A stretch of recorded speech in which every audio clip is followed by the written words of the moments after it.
Hello, am I audible?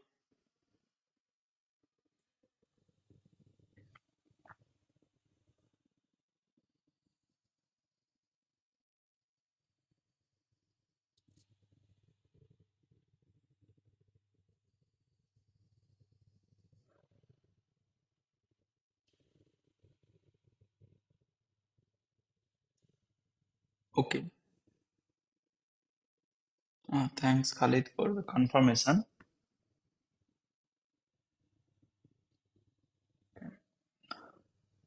So I'll wait for a couple of minutes and we'll start the session at 3:05 in 4 minutes we'll start.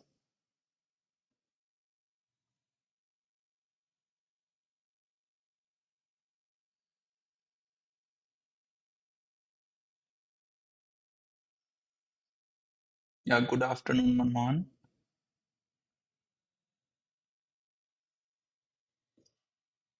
So did you like solve the problem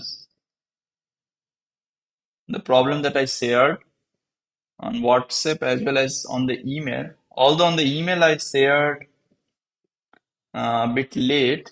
I shared today. I totally forgot that I have to send the email. So did you guys try it for the solution?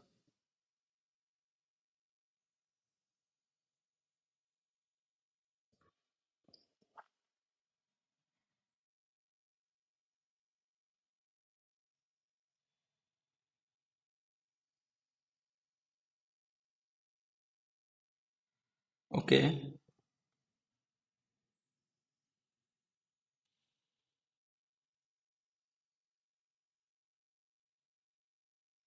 Okay, we'll discuss and let's see. And others?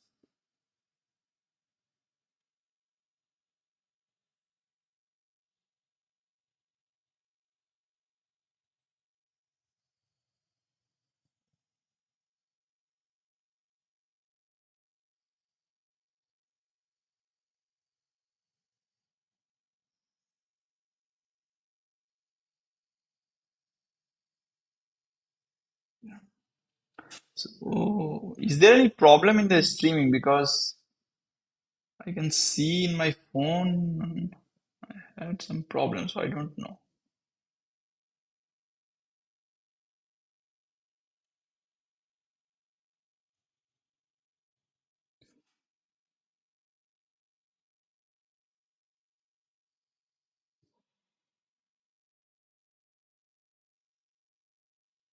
So,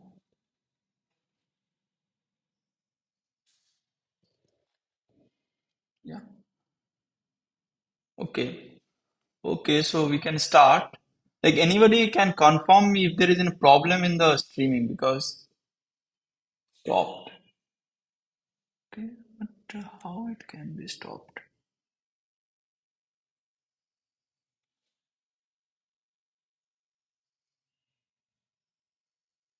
Let me just-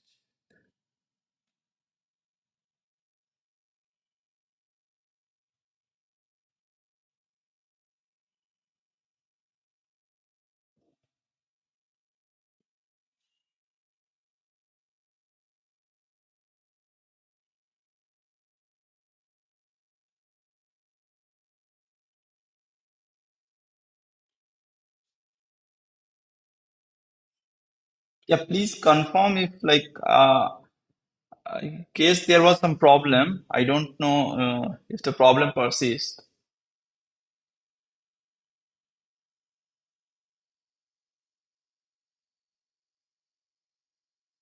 Okay, so let's start. I guess now the streaming is okay, I guess.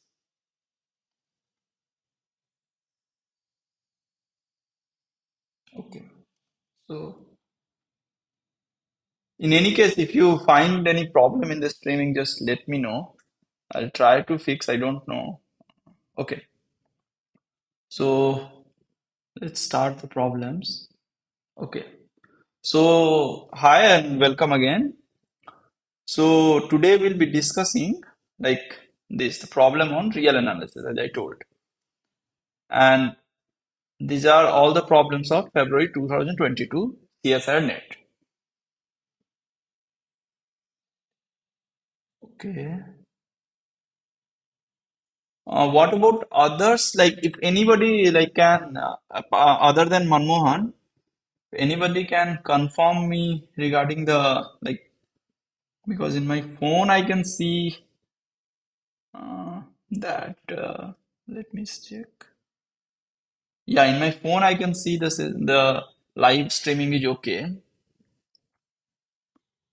Anybody can like tell me if it is okay.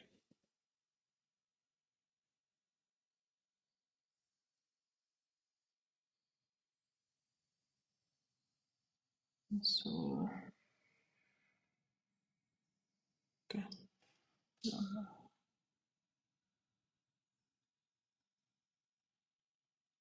okay. So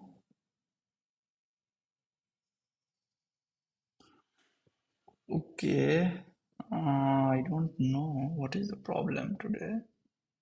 It was okay. Okay, let's see if okay, let's start. Like if we see the problem persists, then we will yeah, we'll okay. Yeah, yeah. So the first problem is let S is equals to 1 to 100 and let A equals to 1 to 10 and B equals to so this is 42, 41, 42 to 50. And then what is the total number of subsets of S which have non-empty intersection with both A and B?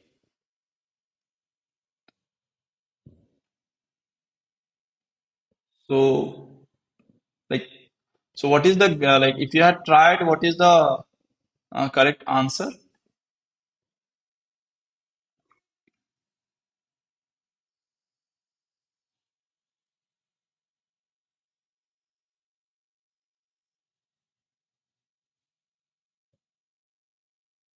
Option 3.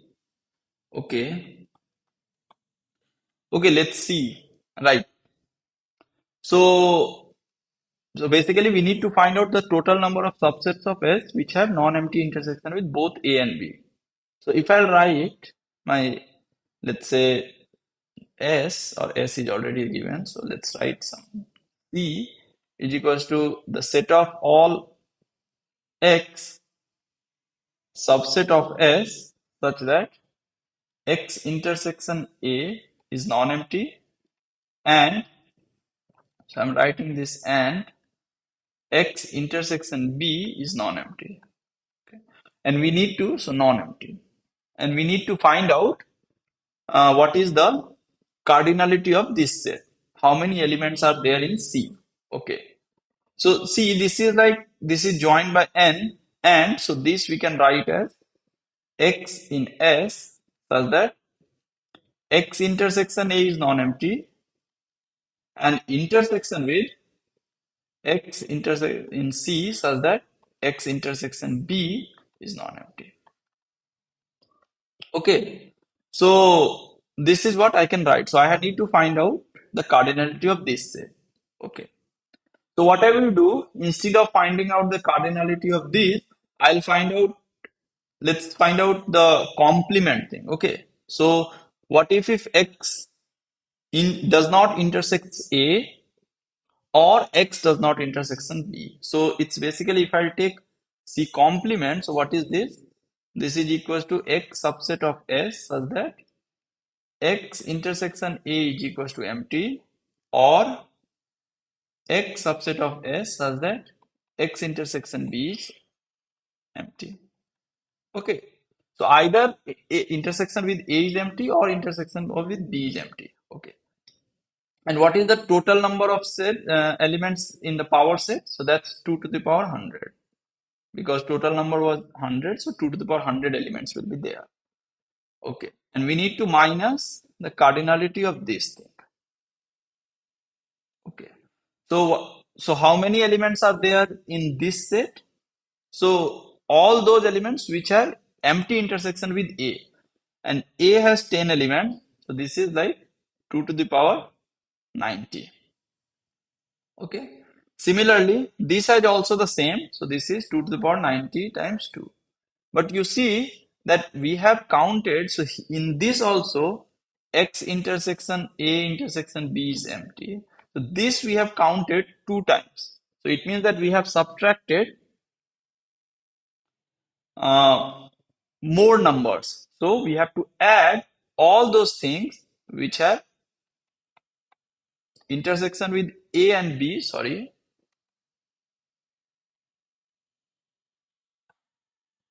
So X intersection A union B is empty because this we have counted twice.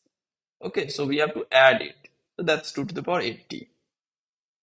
So this is what? 2 to the power 80. I'll get common and thus now it's just an algebra. So this is called exclusion and inclusion principle. This is called exclusion and inclusion principle.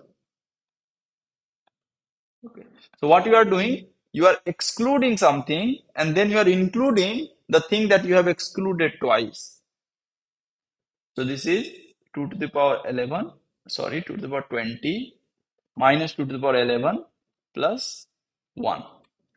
And now we just have to use the 2 to the power 10 minus 1 square. Okay. So the correct option is the third option.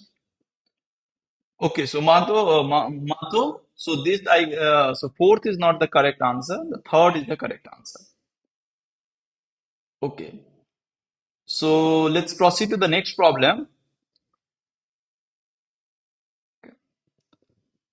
So what is the value of the following limit?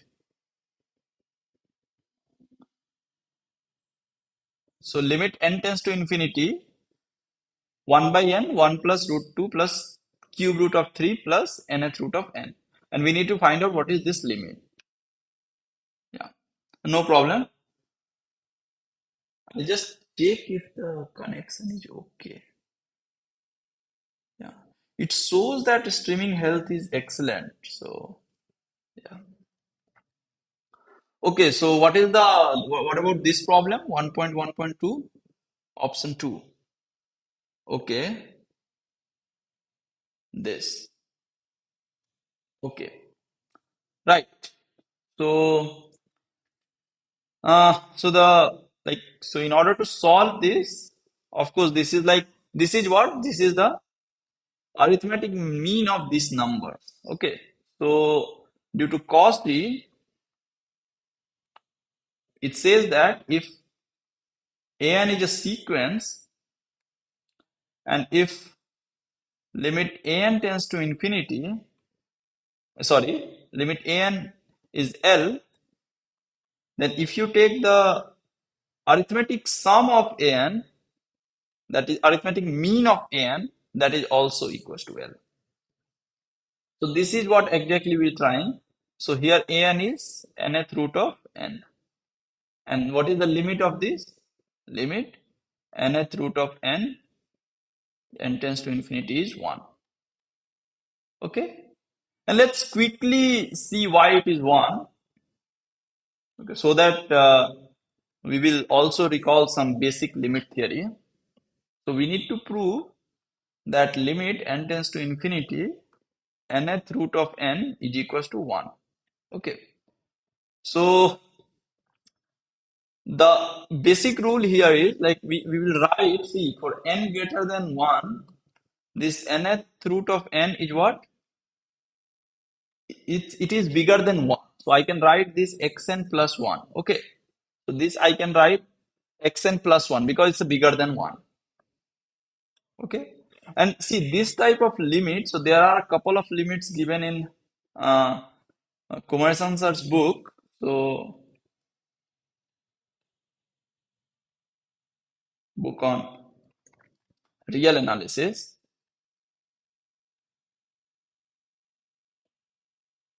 Okay. So you can surely see these kinds of limit, how to prove or how to find out the limit value. So this is this. Now what is n? N is equals to xn plus 1 to the power n. Now what I will use? I'll use the binomial expansion. So this is, what is this? This is xn to the n plus n xn n minus 1 plus, or I'll just write, sorry, let me write it like, let me write it like this, 1 plus n xn plus n choose 2 xn squared plus like this. Okay. And now you see all these numbers are what? Positive numbers. So this is bigger than equals to, so this is bigger than or strictly bigger than basically n choose 2 xn square. Okay, and now what is this? So n is bigger than n into n minus 1 by 2 xn square. So here, since n is positive and this is of course bigger than equals to 0. So now this is what?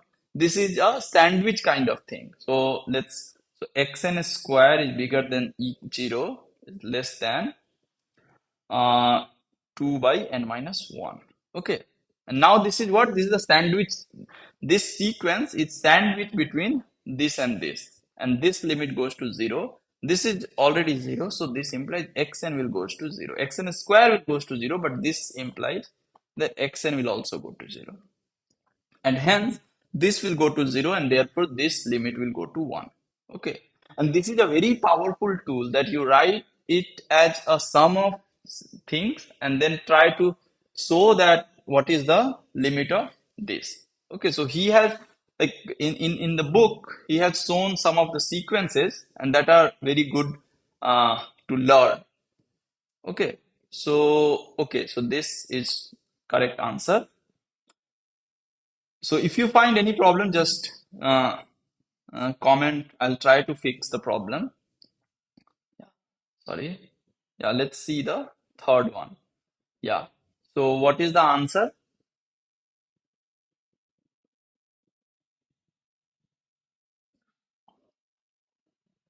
Yeah. Yeah, I guess there is some little bit delay. So what is the answer? So I don't know why there is a delay today because I guess maybe the glitch should be my side. I don't know. So this, okay. Yeah, right. You both are right. So let's see. So let's first recall what is lim sup of a sequence. Okay. So what is lim sup of a sequence AM? Okay. So see, this is what. So first, what I will do. So if I'll write Cn as, so let me write this as, so this can be defined in two ways and both are equivalent. So one way is like you take the sequence AK, k bigger than equals to n, and this you take the supremum, and now here you are taking the supremum over k, and now you take the infimum over n.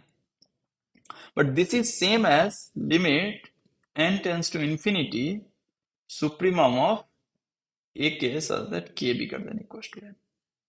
And why this is same? That's easy. See, so let's write out this thing. Okay, so if I write C1 equals to, if n equals to 1, n equals to 1, and if I'll denote this by this sequence by Cn, so what is C1? C1 is A1, A2, dot dot dot, An, and it will go on. And this is supremum. And what is C2? C2 is supremum of A2, A3 like this. And C3 is equal to supremum of A3 and so on. So you see that C1 is bigger than equals to C2. This is bigger than equals to C3 and it's so on. So C1, C2, C3, these are what? These are sequence of decreasing. This is a decreasing sequence. And hence, see, if I'm allowing this, since we are taking the supremum infimum, so I'm allowing the infinity also the limit. So this limit will exist. Either it will be in, okay. So fine. So that's why this limit is same as this because it's a decreasing sequence. So that's why you have to take the, in order to find out the limit, you have to take the infimum. Okay, and that's why these two quantities are same. Okay, so what I will do, I'll just rewrite the sequence as follows. So see, this is written as power of -1, so you can split this in terms of odd and even. So if n is even, so this will be plus. So what we'll be getting, let's write 3 plus 5 by 2 to the n plus 1. That's 1 by 4 plus 2 to the n. So 1 by 4 plus 2 to the n. Yes, this is 2 by n, sorry.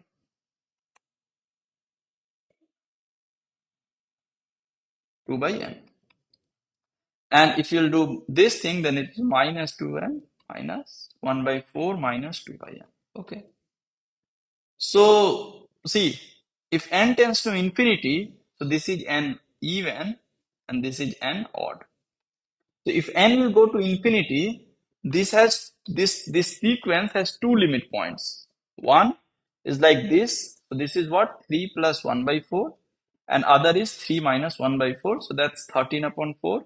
And this is 11 upon 4. Okay. So of course this will be my lim sup and this will be my liminf. Okay. And see, you can also directly find out from the definition after getting this an. Okay, because see, if what is the value of C1, C2, C3? If you'll find out, you'll see that the supremum you will always get for even and infimum you will always get for the odd.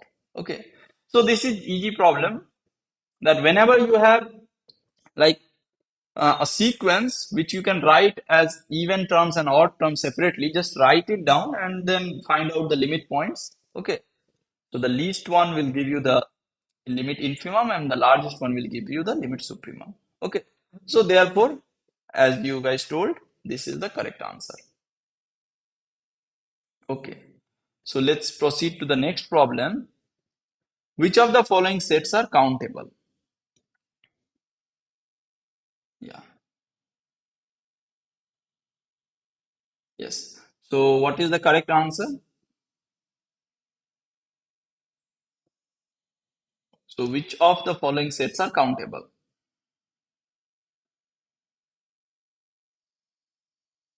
Yeah. Okay. So let's see. Okay. So let's see the first option. Right. This is correct. Yeah. So but let's analyze each options. So the first option is the set of all polynomials with rational coefficients. Okay. So if I write my Pnx as a0 plus a1x plus anx to the power n, okay, then see this is same as this I can send to a0, a1, an. Because this polynomial is uniquely determined by the coefficients. Okay. So given a n degree polynomial, I can send this to this, and this is where in Qn because rational coefficients are there. Okay. So therefore, so P0x is same as Q, P1x is same as Q square, P2x is same as Q cube, and so on. So if Px denote the set of all polynomials with rational coefficients, then Px is what? Px is the union of Pix I from 0 to infinity. Okay, now what is this? This is nothing but I equals to 0 to infinity q to the power I. Okay, so this time I need to write I equals to 1 because yeah, I equals to 1 to infinity. Now each of the, so here q countable, Here I am taking finite products of Q. So finite product of countable sets is countable. So each of these Qi is Q to the power I is countable. And now you are taking the countable union of countable sets. So countable union of countable sets is countable. Okay. And therefore, this proves that P is countable. Okay. So this is correct, right? Now, we also need to observe that the rest of the things are uncountable. So let's see the set of all polynomials with real coefficients having rational roots, why it is uncountable.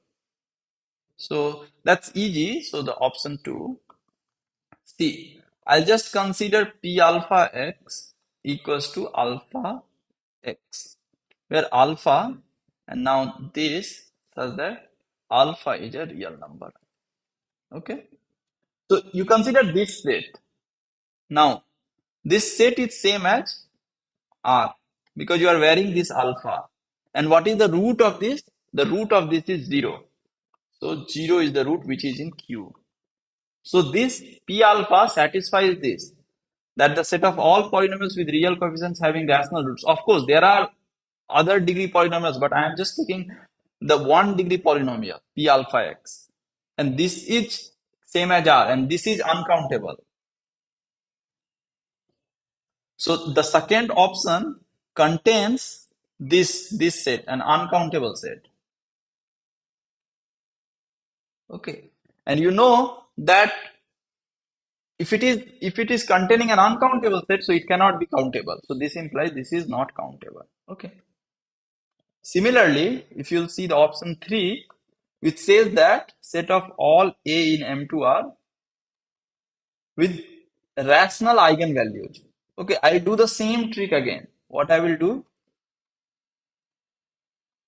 I'll construct 0, alpha, 0, 0, such that alpha is in.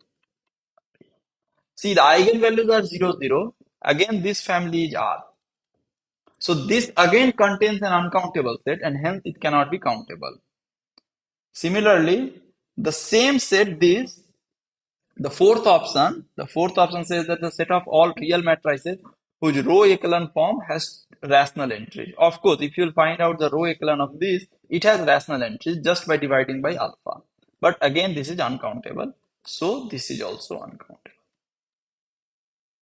Okay.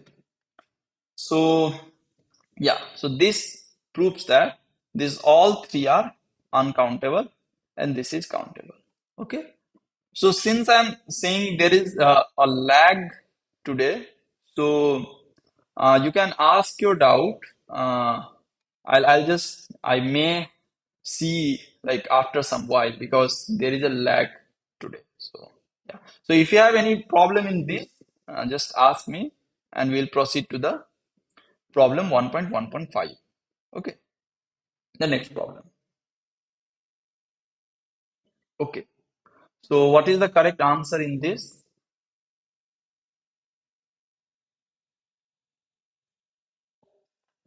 So fg from R to R given by f of x is x square and g of x is sin x. And h of x, and we need to see that which of the following functions is uniformly continuous on R. Okay. So the third option, yeah, right. Yeah, this is the correct option. So let's analyze. First of all, see, I'll just write a good characterization of uniform continuity function. So the first thing, see, if xn and yn are two sequences such that the difference between x and yn goes to 0, then the difference between their functional value will also go to 0. Okay. And if it happens, then we say that and if it happens for every sequence, then we say that the function is uniformly continuous. Okay. The second thing, if the function has bounded derivative, if f has bounded derivative, this implies f is uniformly continuous. Okay. Of course, this side may not be true. Okay. If like so, it means that f is uniformly continuous does not imply that f has bounded derivative. Okay. So, for example, you just consider root x, which is uniformly continuous, but it does not have a bounded derivative. Okay. So, okay, so let's check the first. First, let's check whether x square and sine x, which of them, like, which is uniformly continuous. So, let's see x square. So, see what it says that, like, if the difference between the sequences goes to zero, then the difference between the functional values would also goes to zero. But you see, as x increases, as x goes to large and large, even a slight increase in x will give you very large increase in the functional value. So I'll just do that to show that this is not uniformly continuous. This is not uniformly continuous. In fact, x to the power n is not uniformly continuous for n bigger than 1. Okay.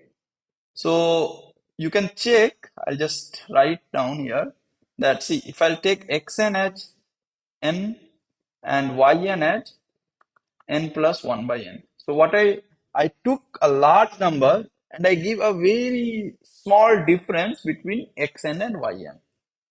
So clearly xn minus yn goes to 0. But if you do the functional value, this is n square minus n plus 1 by n square, and this will go to where? So n square will cancel, this will go to 2. So this is not 0. So therefore this is not uniformly continuous. Whereas the sine x is uniformly continuous. Why? Because it has a bounded derivative, that's cosine x, and hence it's a uniformly continuous. Okay. So now we have to see the g of f of and f of gx and the multiplication and the addition. Let's see. So first option is sine x square. So this is not uniformly continuous. Again, the reason is same. As you will give a slight push in the x-axis, like, of course, after a large point, then x square will have a like great difference, and then the sine will have a great difference. So that's the intuitive argument. So what I will do, I'll choose xn here, or xn square rather. Xn square at, let's say I'll choose n pi, and yn square, I'll just give a little push plus even 1 is fine. Okay, 1 is also fine. Okay, so what is this? So if I'll do, so let's first see that xn minus yn, this goes to 0.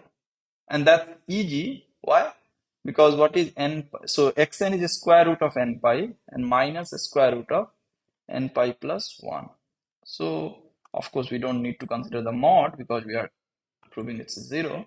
So what I will find out the limit. I'll just do this rationalization. I'll just multiply n pi plus 1, and this the same thing. And if you'll do, you'll be getting in the above, you'll be getting n pi minus 1, and in the this has some n. And so this will go to 0 and n tends to infinity. Okay. Now, so xn minus yn goes to 0, but what about sine xn square and sine yn square? So sine n pi minus sine n pi plus 1. But this is what? This is sine n pi will be 0, and this is sine 1, and this is not 0. Okay. Of course, you can take here pi by 2 to be more precise so that you will get 1. Okay. Okay. So I'm giving any positive push. Okay. Fine. So this is not uniformly continuous. The next option is gx times f of x. So this is x square sine x. Okay. Again, the situation is same. See, you have x square. Okay. So note that there is one result that I'll just uh, mark it here, that if f and g both are uniformly continuous, then f and g, the product may not be. Okay. Although here it will not apply, but I'll just say that may not be uniformly continuous. So this will be uniformly continuous if both are bounded. Okay. If f and g both are bounded. Yeah. So let's see here x square sine x. So what is the problem? Again, I'll do the same thing. I'll choose xn as n pi and yn as n pi plus pi by n. Okay. So now I'll add page here. Yeah. So what is xn? Clearly xn minus yn goes to 0. So I need to see sine of xn square, sine of xn minus yn square, sine of yn. But this, since sine of xn is 0, so this will be 0. And this is what? N pi plus pi by n square sine of n pi plus pi by n. But this is what? This is n square pi square plus pi square by n square plus 2 pi square, and this whole with sine pi by n. Okay, because n pi plus pi by n, so it's pi by n. Okay, fine. So if you multiply this, see, sine pi by n goes to 0 as n tends to infinity. So if you multiply this will goes to 0. Similarly, this will goes to 0. So we are left with n square pi square sine pi by n. So this is going to infinity, but this is going to 0. So we cannot say right now that the limit will exist or not. What I will do, I'll just do pi by n times pi by n. Okay.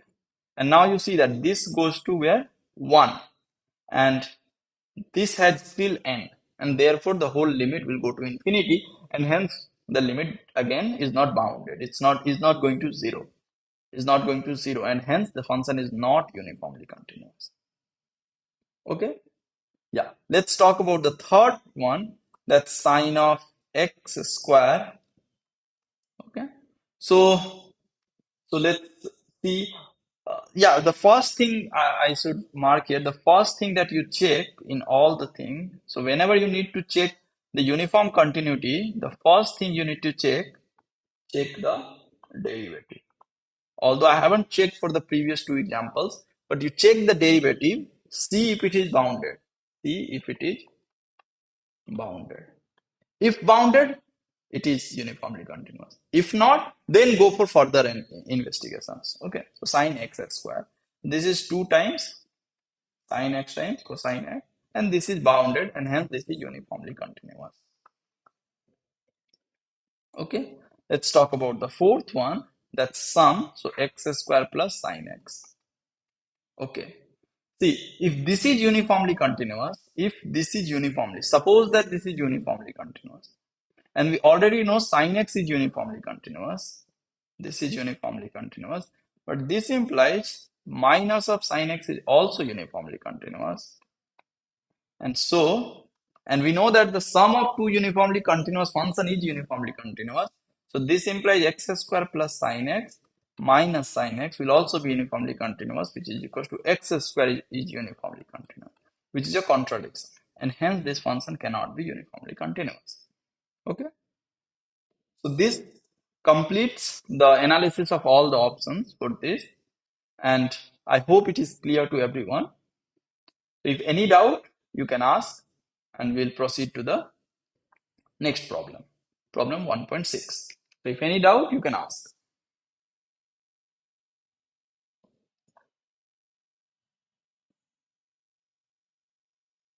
Okay.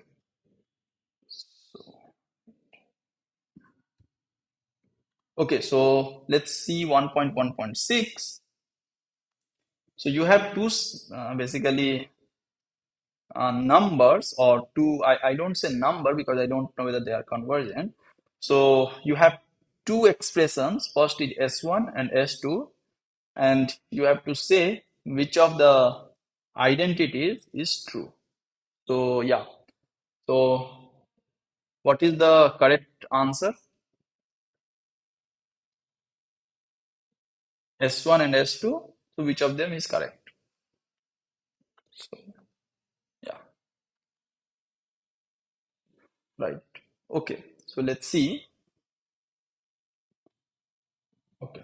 So this is just the usual the logarithmic series expansion. So this. So this time I found that the real analysis was like much easier. So what is log of 1 plus x? So if you see its expansion, so what is this? This is x minus x squared by 2 plus x cubed by 3 minus x4 by 4 and in this way. Okay. So what is S1? So my S1 is, you see, ln, if you put x equals to 1 by 3, it's precisely that. So it's 1 plus 1 by 3. So this is ln 4 upon 3. Okay. They are equal, right, Manmohan? They are equal. Yeah, I know today there is a lot lags. So yeah, so sorry for that. I don't know what is the problem today. Anyway, and what is S2? So now this is similar as log, but everything is positive. So what I will do, so recall that here, if I'll put ln 1 minus x, then what is this? Minus x squared by 2. I'm just, instead of x, I'm putting minus x. Okay. So minus x cubed by 3 minus x4 by 4 plus dot, sorry, minus dot dot. So it means that minus ln of 1 minus x is equals to this plus x squared by 2 plus x cubed by 3 and so on. So S2 is what? S2 is minus of ln 1 minus 1 by 4. So what is this? Minus of ln 3 upon 4. And this is minus, so I can change ln of 4 by 3.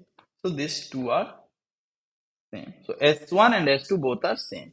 Yeah, as you guys told, this is the correct answer. Okay? Yeah. Let's proceed to the next problem. So now we are in part C. So yeah. So I'll quickly ask if you have any problem till now, and then we'll proceed to part C. And if anybody can tell me like uh, how much delay is there? Like so, yeah, because I can see there is delay today, but I don't know exactly like what amount of delay is there.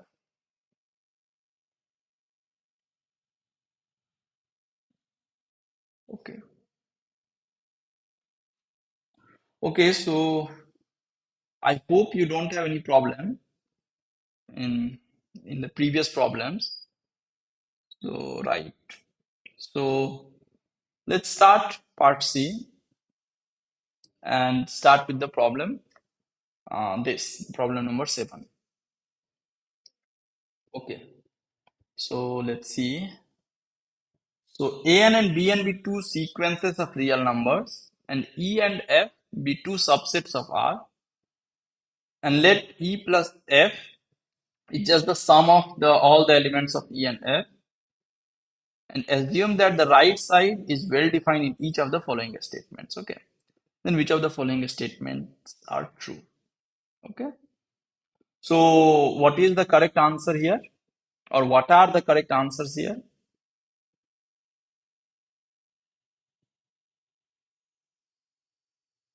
Yeah. So what are the correct answers? Sorry. Just 1, 2, and 3 is not. So you are telling this is false, and this is false. So you are telling these three are false.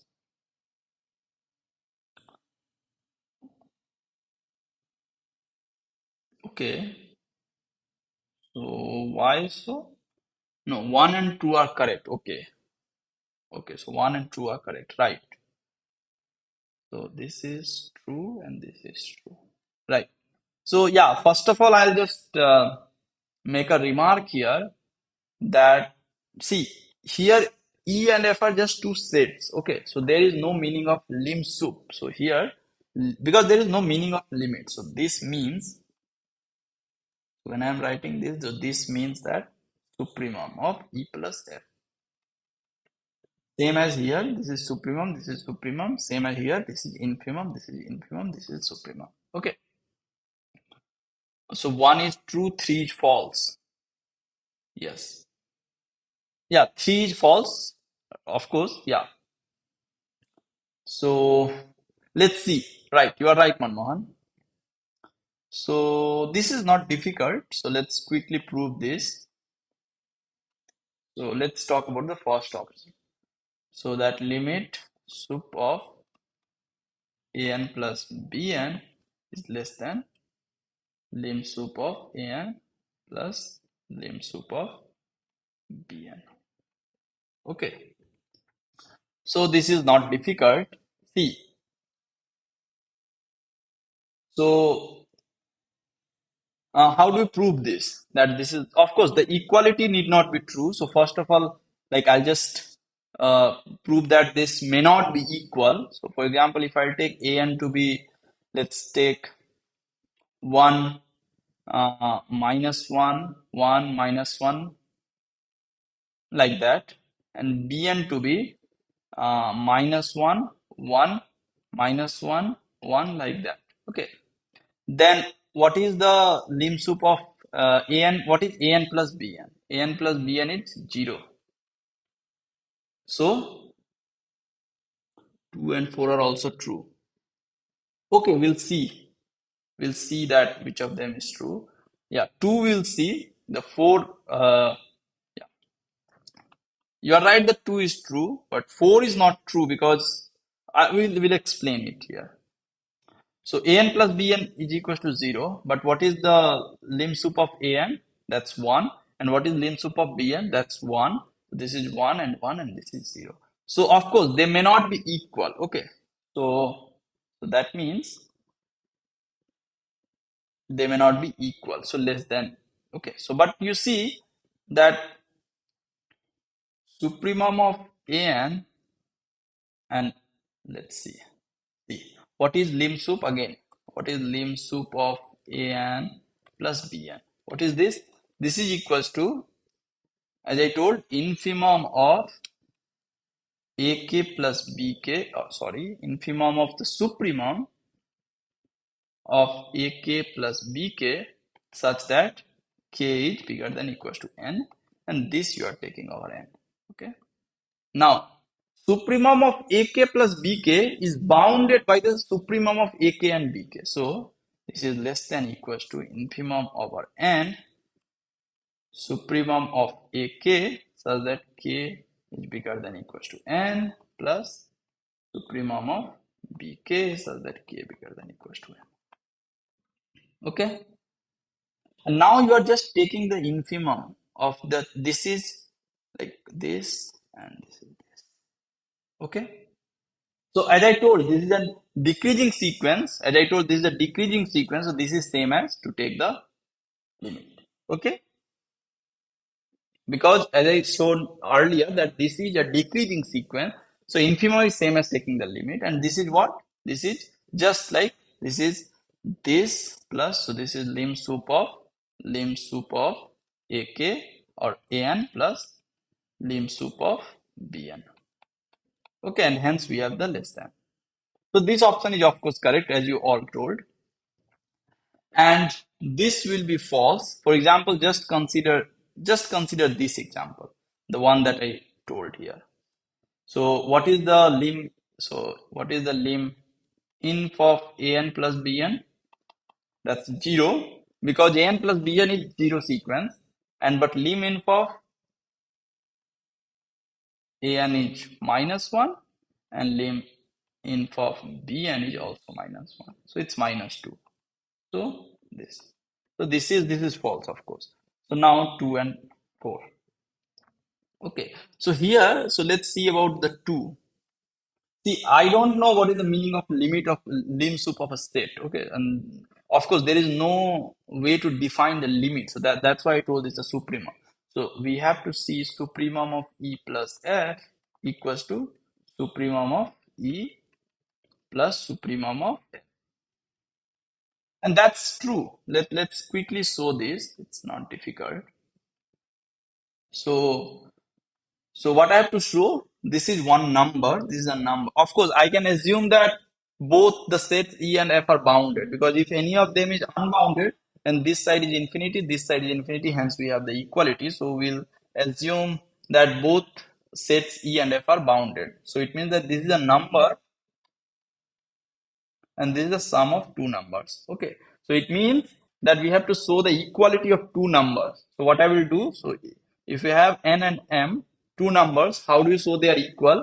I'll show this is less than equals to, and I'll show this is greater than equals to. So what I will do, I'll show supremum of E plus F is less than equals to supremum of E plus supremum of F. Okay, and why so? So see, so yeah. So first of all, you see that A plus A, so for every E in E, E is less than equals to supremum of E, and for every F in F, F is less than equals to supremum of F.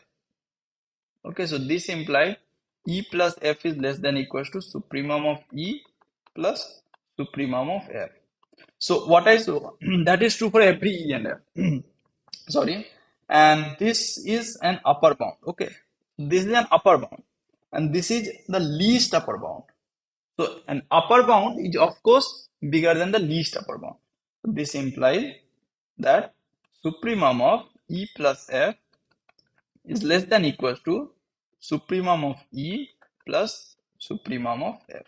Okay, so one side inequality is done. What about the other side? So supremum of E plus F is bigger than equals to supremum of E plus supremum of F. Okay, let's show this. That's also easy. So you see that we recall that there is one property of the supremum. I'll just write, sorry, yeah, I'll just write what is that. So alpha is the supremum of A if for every epsilon greater than 0, there exists A in A such that A is strictly bigger than alpha minus epsilon. Okay. So if alpha is the supremum, and so it means that if I subtract any amount of positive number, then that cannot be an upper bound. So I'll use this fact. So I'll take an epsilon bigger than 0. Okay. And that's an arbitrary epsilon. So see, since supremum of E is the least upper bound, so it means that there exists some E in E such that E is bigger than supremum of E minus epsilon by 2. Similarly, there exists an F in F such that F is bigger than supremum of F minus epsilon by 2. So it means that I found if I'll add, so E plus F is bigger than, sorry, strictly bigger than supremum of E plus supremum of F minus epsilon. And this quantity is less than equal, sorry, less than equals to supremum of E plus F. Okay. So what we showed is that supremum of E plus F is bigger than equals to supremum of E, or not bigger than, it's strictly bigger than E plus supremum of F minus epsilon. And that is true for every epsilon. Okay, that's true for every epsilon. So it means that this implies that supremum of E plus F is equals to supremum of E plus supremum of F.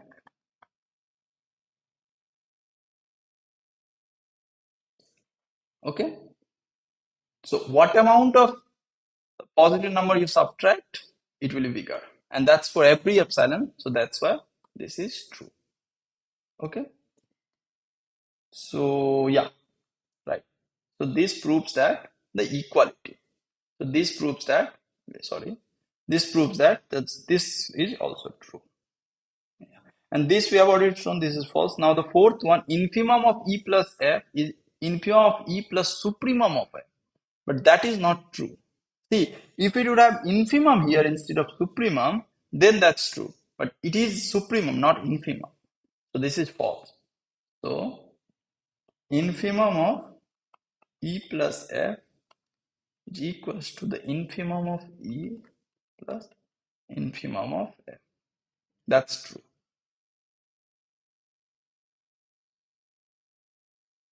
Right. Yeah. E is equal, as suggested by Khalid, E equals to 1 and F equals to minus 1, 0. So E plus F contains 1, minus 1, and 0. And so the infimum of E plus F is 0, but the infimum of E is equals to 1, and the infimum, no, and the supremum, sorry, that's a supremum, yeah, supremum of F is 0, so that's 1, yeah, okay. So that's why the fourth option is not true, so the correct option is 1 and 2, right, okay. So, right, so we can proceed to the next problem. So if you have any doubt, we can discuss, or we can go to the next problem.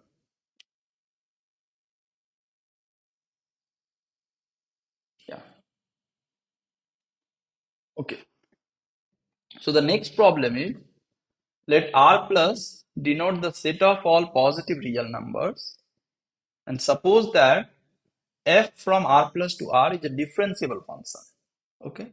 And consider the function gx, which is equals to e to the x times f of x. Then which of the following are true? So we need to discuss which of these options are true. I missed that supremum in option 4. I thought it's infimum. Right. Yeah, of course.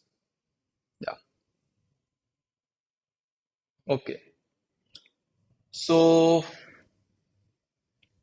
okay. So let's see the first option. It says that if f of x at infinity goes to 0, then its derivative at x will also goes to 0. Okay. So what do you think? This is correct or false? Like, or what are the correct options here? So this is a very beautiful problem. Like, here we will really talk about the analysis. So let's see about the first option. See, the first option, what it says that if f of x goes to 0 at infinity, then f prime x will also go to 0 at infinity. But that may not be true. For example, what I will do, I'll take, one is correct, I think. Okay, let's see. Let's see, Khalid. See, I will take a function so that if I go to infinity, then it will like the damping, so it will oscillate. So see, for example, what it will do, I don't know about here till here and till here, but as soon as it will go large, what it will do, it will just damp it very quickly. Okay, damp it very quickly, and the height of the damping also goes to 0. Okay, so this height of the damping, and this oscillation is very fast. This oscillation is very fast. So I need to choose a function which oscillates very fast towards the infinity, and the amplitude of the oscillation will goes to 0. Okay, so this is the counterexample of this function. We'll construct that counterexample, but the like how to construct the counterexample for this function, I'm telling that. So you need to find out a function whose oscillation towards infinity is very high and amplitude towards infinity is zero. Okay, so there are a lot of functions that you can construct. So for example, if I'll do f of x equals to sine x square by x, so this is of course one function. You can construct f of x equals to sine e to the x by, I guess e to the x will also work. This function will also work, I guess. So clearly, limit x tends to infinity, f of x equals to 0. But what about limit x tends to infinity, f prime x? Okay, so let's see. This is equals to 2 times sine x times x, and then I have to multiply with x, so it's like 2x square sine x. So I'll just write down. So this is 2x square sine x square minus x sine x square by x square. Okay, and I have to find out this limit x tends to infinity. Okay, I'll just take x as n pi, and now you take n to be infinity. So limit n tends to infinity. So this is what, or I'll better take x to be square root n pi, so that if I'll take a square, then the sine term will be vanishing. Right. Oh, sorry. This is cosine. That's why. I'm sorry. This is cosine x square. Right.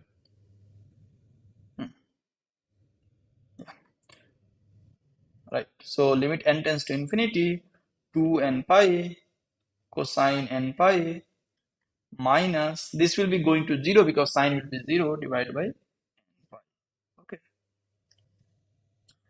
And if I have not done any mistake, then this is this, and I guess, so n tends to infinity, this limit would not exist, so this does not exist. So I hope I have not done any mistake in the computation. So let's check again. Although yeah, first term is cosine x square, right? Yeah, you're right. So yeah, I hope I have not done any mistake, but yeah, if you found any mistake, just let me know. But yeah, this shows that does not exist, and hence this proves that that's not the correct answer. Okay, yeah, okay, okay, Khalid. You understood that this is not a correct option. Okay, so what about the second option? So limit x tends to infinity, f of x plus f prime x goes to 0 is equals to 0 as x tends to infinity. Then we have to see what about this limit. X tends to infinity, y tends to infinity, gx minus gy by ex minus ey. Okay, so see, can you see a familiar expression that's gx minus gy by ex minus ey? Like, have you seen a familiar expression in some theorem? That's called Cauchy mean value theorem. Cauchy mean value theorem. Okay, so what that theorem is, so let's recall that theorem. So I'll just quickly recall Cauchy mean value theorem. So it says that if you have two function f of g which is continuous in AB, okay, so this means it is continuous on AB and differentiable on open AB, then there exists some C in AB such that f of A minus f of B by g of A minus g of B is equals to f prime C by g prime C. Okay, so this is the Cauchy mean value theorem. So, and it is precisely that. Like, if you take your, so you have g by e, so that's like e to the x. So that's like g of x minus g of y by e to the x minus e to the y. So that's precisely the Cauchy mean value theorem. Okay, so let's fix x and y. So fix x and y. So and now consider this x and y, this interval x and y interval.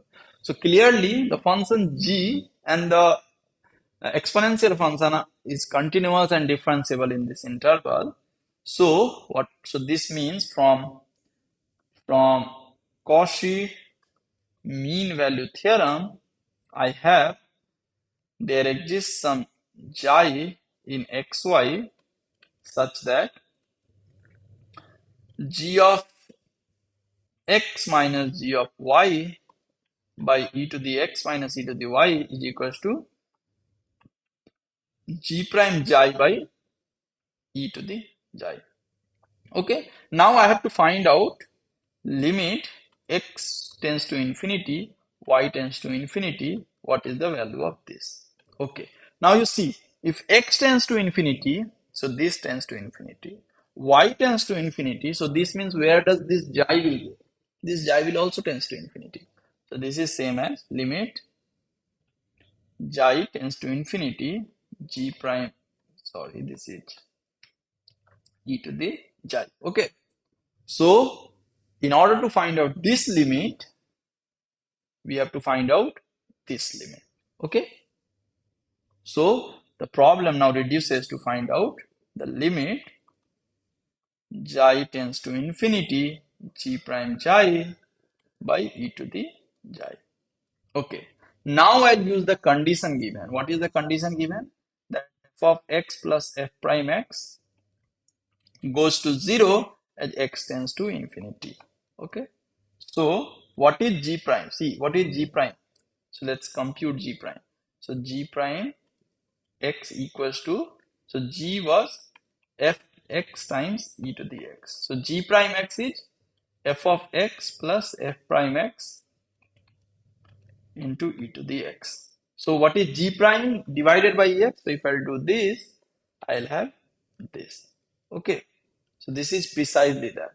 Okay, so this, since this limit goes to 0, therefore this limit also will be 0, and hence this limit is 0.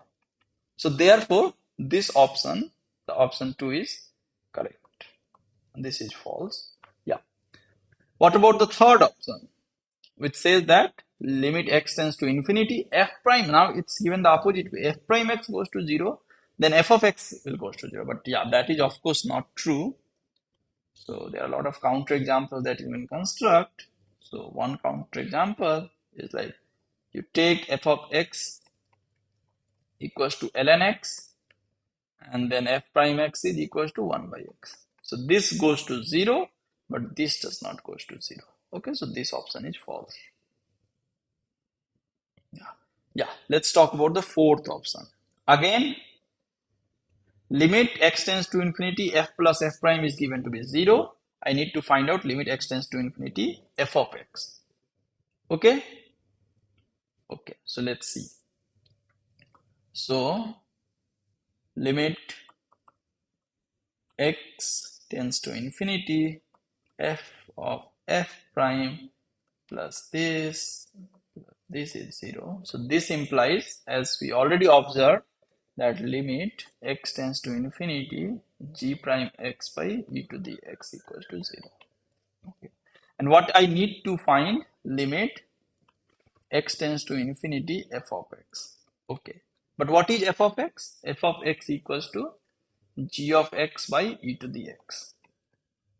Okay.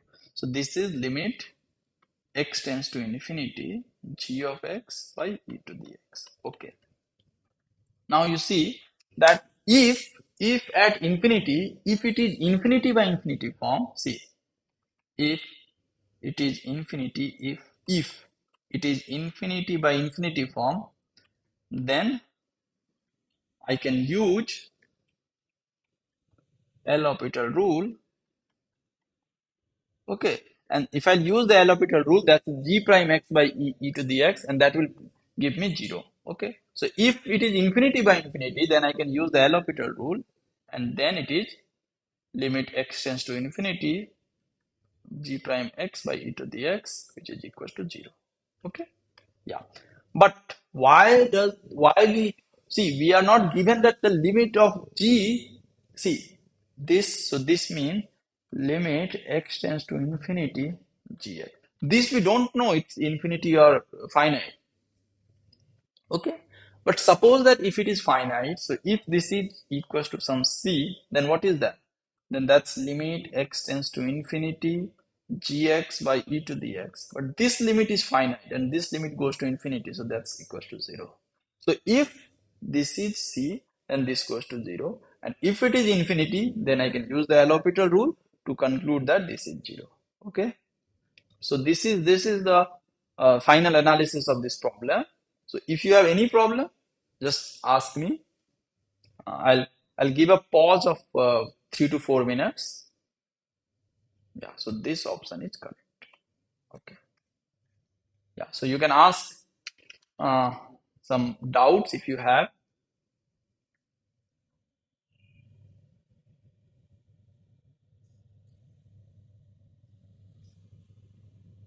And if it is clear, please let me know that also that it is clear.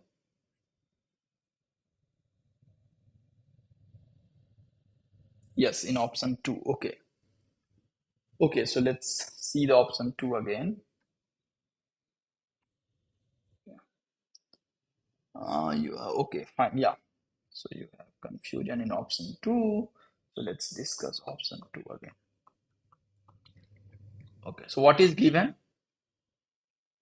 Given that limit x tends to infinity f of x plus f prime x equals to 0. Okay, and this implies, so what is f of x times e to the x is gx. So if I take the derivative of this g prime x, then I am getting f of x plus f prime x times e to the x. Okay. So it means that f of x plus f prime x is what? G prime x by e to the x. Okay. And this limit x tends to infinity is given to be 0. So this implies this limit x tends to infinity is given to be 0. Okay. So now what I have to find out? We need to find out limit x tends to infinity, y tends to infinity, f of g of x minus g of y by e to the x minus e to the y equals to 0. This is what we need to prove. Okay, fine. So what I will do, nothing, I'll just do, as I told, I'll use the Cauchy mean value theorem. Mean value theorem. So what is that? So what is Cauchy mean value theorem? So it says that if you have f and g to continuous functions on AB, closed interval AB, and differentiable on open interval AB, then there exists some constant in open interval AB such that f of xi minus f of, f of A minus f of B divided by g of A minus g of B is equals to f prime xi divided by g prime xi. Okay, so this is from the Cauchy mean value theorem. So what I will do, I'll fix first x and y. So let's first fix. So first step is fix x and y. Okay, so it means that now I am applying x and y is fixed. Okay, x and y is fixed. So if x and y is fixed, then I can use Cauchy mean value theorem to conclude that there exists some chi between x and y such that g of x minus g of y divided by e to the x minus e to the y is equals to g prime xi divided by e to the power x derivative, that's e to the x, so that's e to the xi. Okay. Now So we need to find out limit x tends to infinity, y tends to infinity, gx minus gy by e to the x minus e to the y. And what is this? So see, now if we vary x and y, okay, because this xi, see, we cannot take just limit both side. Okay, we cannot take because this xi depends on xy. So this xi also depends on xy. So we cannot just take the limit on both side and say that this is independent of xy. This is not independent of xy. This is not independent of x and y. Okay, so that depends on x and y. But what is really happening here, that if x tends to infinity and y tends to infinity and xi is some number between them, then this, if this will go to infinity and this will go to infinity, then if I write xi as xi xy, then this will also goes to infinity. Okay, because this two interval is going to be infinity. Okay, so that's why, so this means limit xy tends to infinity. Okay, xi, or I should write xi tends to infinity g prime xi by e to the xi, and this is 0 from that condition, from this, from this. Okay, right. So is it clear? Okay, I'll show you one. So yeah, so is it clear till the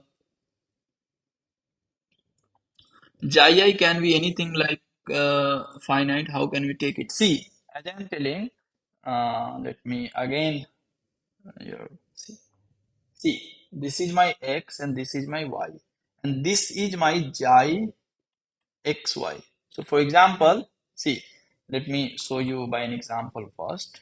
See, for example, let's say this is my 1 and this is my 2, and let's say xi is half. Okay, now I will go to 2 and 3, 2 and 3. Maybe xi is 3.7. If I'll go to again 3 and 4, xi is maybe 4.6. In this way, in this way, if I'll proceed, and if I tend x to be infinity and tend y to be infinity, then this number, because there is no, see, there is nothing between x and y. X and y both tends to infinity. And therefore, as x tends to infinity, y tends to infinity, since there is nothing here, so this, whatever the xi, will also tends to infinity. Okay, of course, xi is finite for each x and y.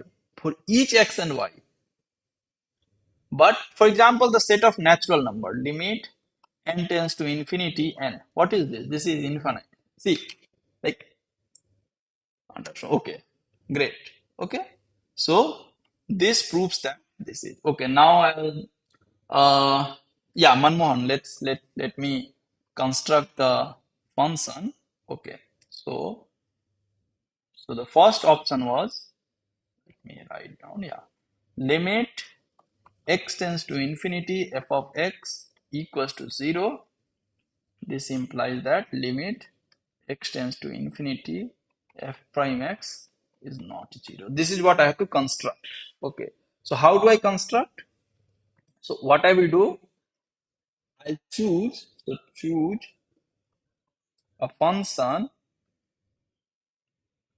okay, which or which uh, what is this called? What is this called? I'm forgetting the name. Pendulum kind of thing. So which I don't remember the name. This, what is this? I'm forgetting the name. Come on. So choose a function which oscillates, yeah, which oscillates very fast or very fast. So this is like towards infinity, and whose amplitude means the height of that, whose amplitude goes to 0. Okay, so this is how we construct the function. So if I'll see f of x, I'll take sine x square. Of course, sine x square has a very fast oscillation towards infinity. But again, the amplitude need not be 0. So what I will do, so in order to make the amplitude to be 0, I'll just divide by x. So this will make that, so yeah, okay. So this function has oscillates very fast and with 0, with tending to 0 amplitude. Dude, I guess, is there any problem? I don't know.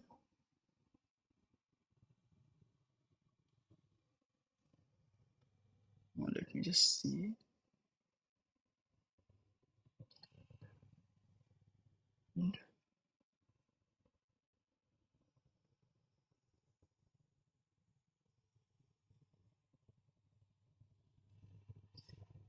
Okay, so I guess there's a problem. Let me just check. Yeah, just give me stream and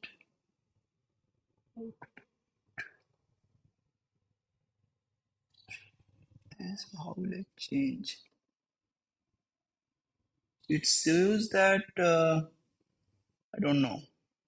It shows that the streaming current bitrate is itna kbps, which is lower than the recommended bitrate. Recommended to use the same bitrate of 4500 kbps. Okay, so yeah, I don't know. So is it coming now, or is it still problem? Hmm. So, problem. Yeah. I guess now it is fine. I don't know what was the problem, but yeah. Yeah. So there was some problem on the streaming. So now is it fine?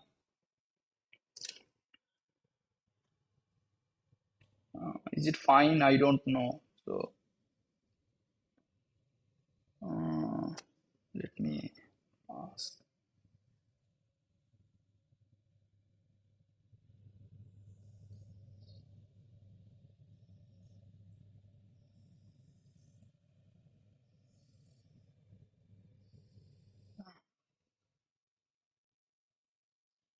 So I don't know. Yeah. Okay. Thanks, Khalid. Okay.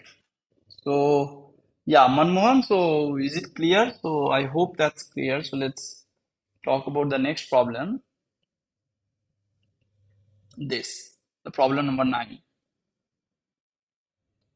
So it says that if A is a subset of R and F is a continuous function from R to R, then which of the following statements are true? Okay, right. So the first option is A is closed, then F of A is closed. Okay, so what do you think? Which of the options are correct?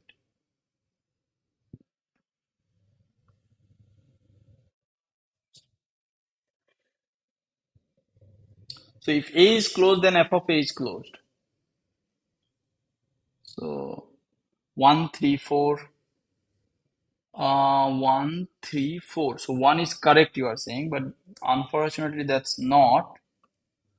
So this is not true. See, because if if the image is closed, it means that that's a closed map, and it means that f has some inverse.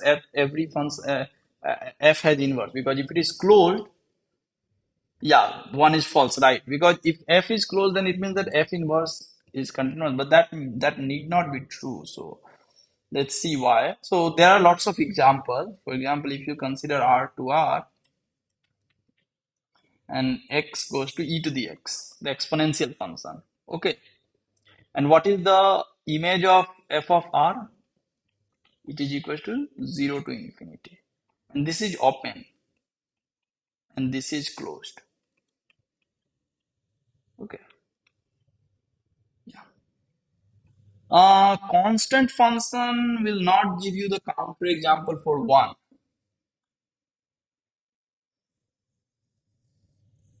Constant function will not give you counter example for 1.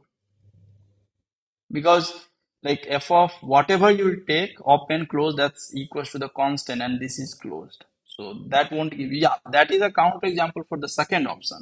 Right. So this, if I take f of x to be, as you suggested, 1, then f inverse 1 is equals to r, which is unbounded. Okay. So this is also false, this is also false. And let's talk about 3 and 4. So the third says that A is closed and bounded. Okay. And what is Heine-Borel theorem says that? Says that a subset of Rn is compact if and only if it is closed and bounded. Okay. So if you have in Rn, and if the set is closed and bounded, that's compact. Okay. So this means A is compact. And continuous function maps compact set to compact set. So f of A is equals to compact. And now I know that compact set is closed and bounded. So that's why it's closed and bounded, and hence this option is correct. Yeah. Again, what about option 4? So the option 4, A is bounded, then f of A is bounded. Okay. So if A is bounded, implies f of A is bounded. See, this is not true. This is not true if f is from some subset to R. Okay, from some uh, sub like from subset or proper subset of R to R. Okay, if you take from some proper subset of R to R, then this is not correct. Okay, so this is true. Why? Because this is true because you are taking from R to R. So A is bounded. This implies A is contained in some minus M to M. Okay. Or some small m to m, let's say. Okay. And now f of A is contained in f of this. And this is compact. This is compact. So this is bounded and hence this is bounded. Okay. So this implies that this option is also true. Okay. So this was an easy problem. So I hope this is clear.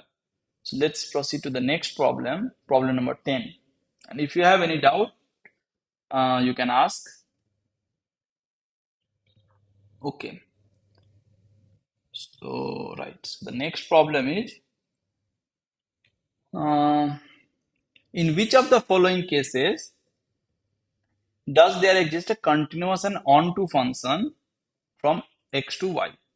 Okay. So I'll just remind here that continuous function maps compact sets to compact set.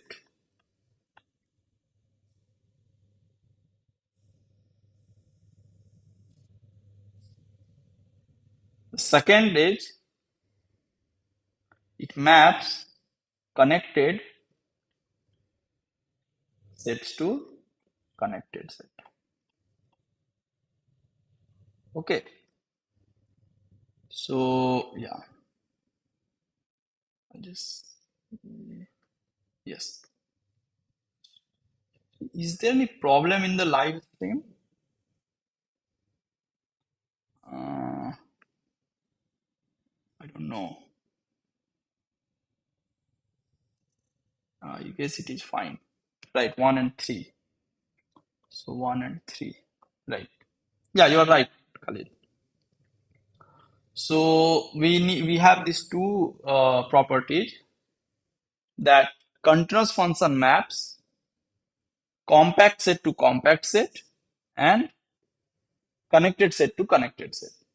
Okay. So now, so this option will be discarded. This is false because this is compact, this is not compact. And this is discarded because this is connected, but this is not connected. Okay, so now let's see what about 1 and 3. So 1 says that if you x is your 0, 1 and y is your 0, 1. So there are a lot of ways to construct this function. What I'll do, I'll just start from here and I'll go till 1. Okay, and then I'll just do it like this. Okay, so so for example, f of x equals to, let's say this is my 4, 1 by 4, and what I'll do, till 1 by 4 I need 1, so I'll change 4x, x is less than 1 by 4, greater than 0, and 1 if x is greater than or equal to 1. Okay, so this is clearly a continuous function and it maps 0, 1 to open 0, close 1. Okay, this is fine. And the third one is, of course, you can have the tan x. So 0, 1 to minus pi by 2 to pi by 2 and then to r. And this is my tan. And of course, you can construct a function which maps 0, 1 to minus pi by 2 to pi by 2. And this will give me the whole r. Okay. And basically, this is true that from any AB, you have to R, a continuous bijection is there. Okay, continuous bijection. Okay, and this is not just continuous bijection, you will also have homeomorphism between these two. Okay, so it says that any open interval AB is homeomorphic to set of all real number. Okay, so I hope this is fine. Okay, so yeah, let's go to the next problem. Yeah. Yes. So what about this problem? Any thought about this problem?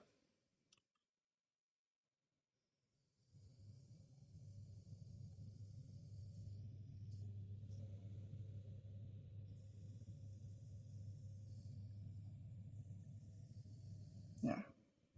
Any thought about the next problem?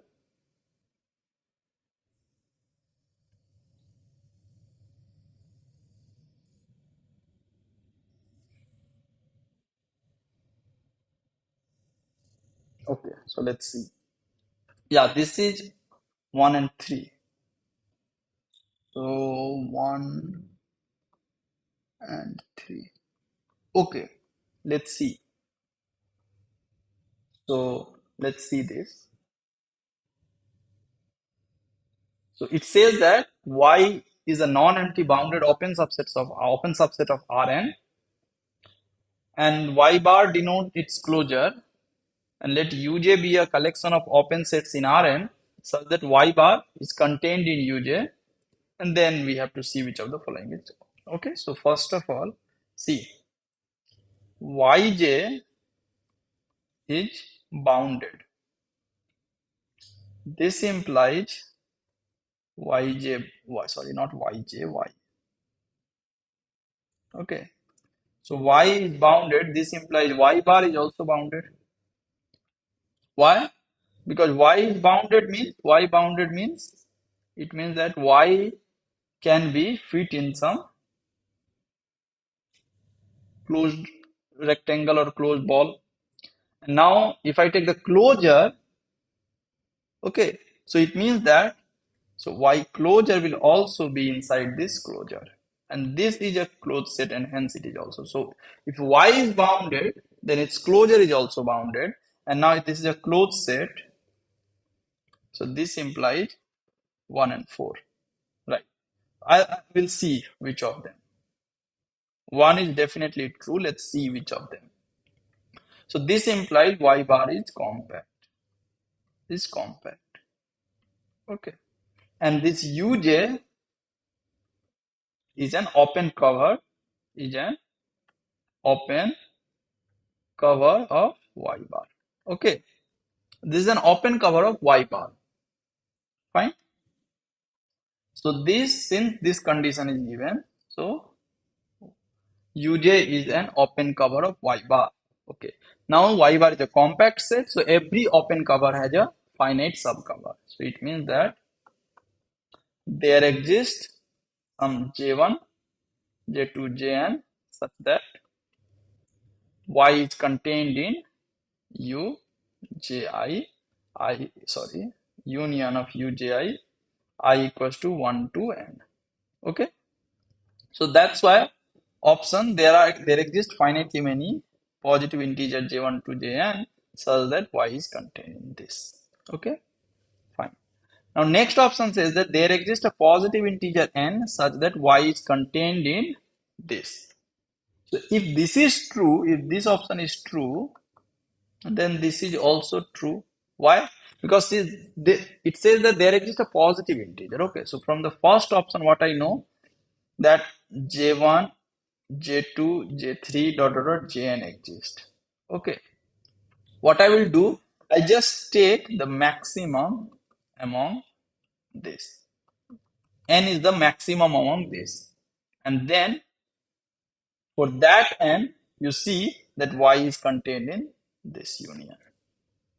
Okay, because see, it's like from u j1 union u j2 dot dot union u jn, this contains y, and now I am taking the n to be the maximum of j1 j2 jn. Of course, then that will be, so this will of course be contained in u1 dot dot dot un. Okay, because this thing is contained in this, and therefore y will also be contained in this, and hence this option is also correct. Clear, Khalid? Okay, so this is also correct and that is also correct. Let's go to the next option, which says that for every subsequence we have y is a subset of this. That's of course not true. Why? Because it's C. Let's see in R only.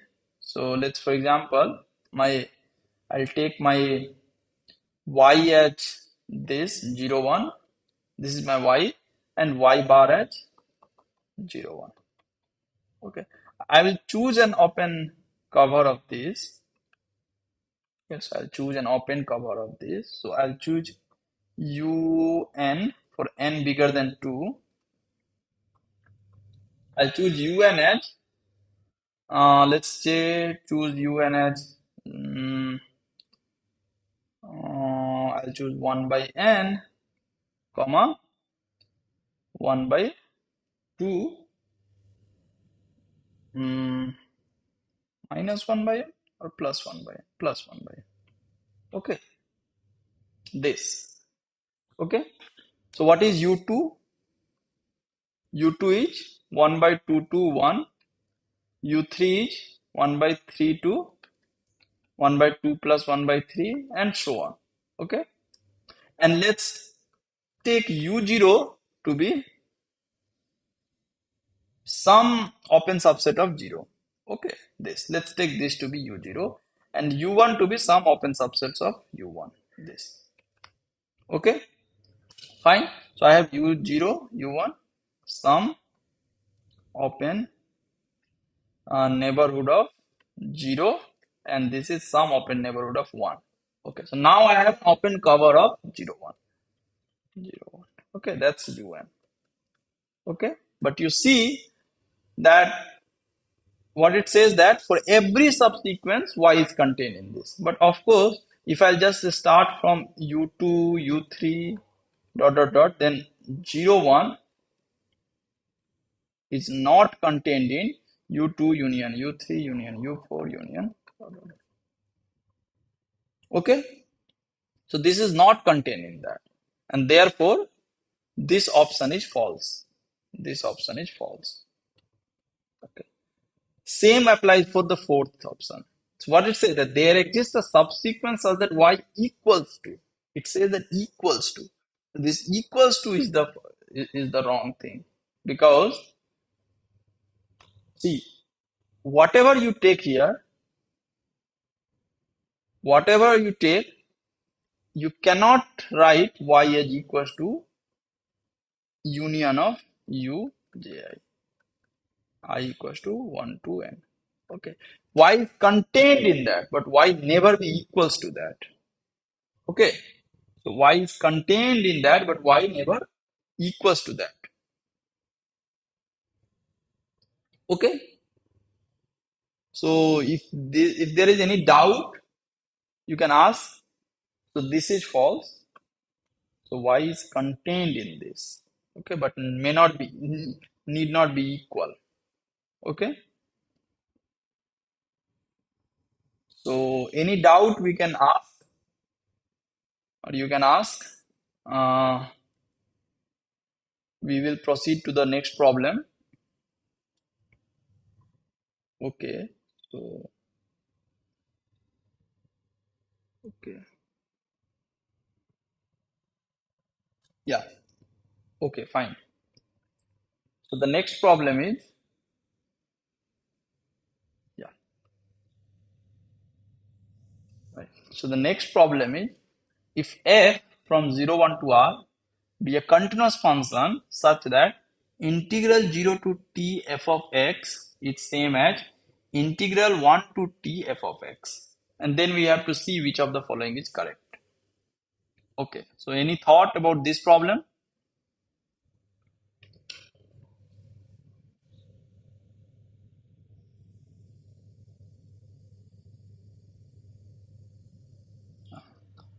So any thought about this problem? Which of the option will be correct?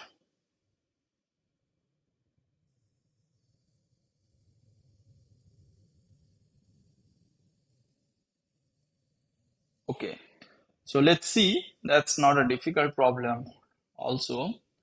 So yeah, 3 and 4 are false. Take f to be 0. Right. If I'll take f to be 0, then 3 and 4 are false, right? Take f equals to 0, right? And 1 and 2 is true. This is true. Yeah. Let's see why it is true. That's not difficult. So 0 to t f of x dx equals to t to 1 f of x dx. Okay. See, what I will do, I'll just differentiate both sides with respect to t. So if I'll take dy dt, then what is the Leibniz rule?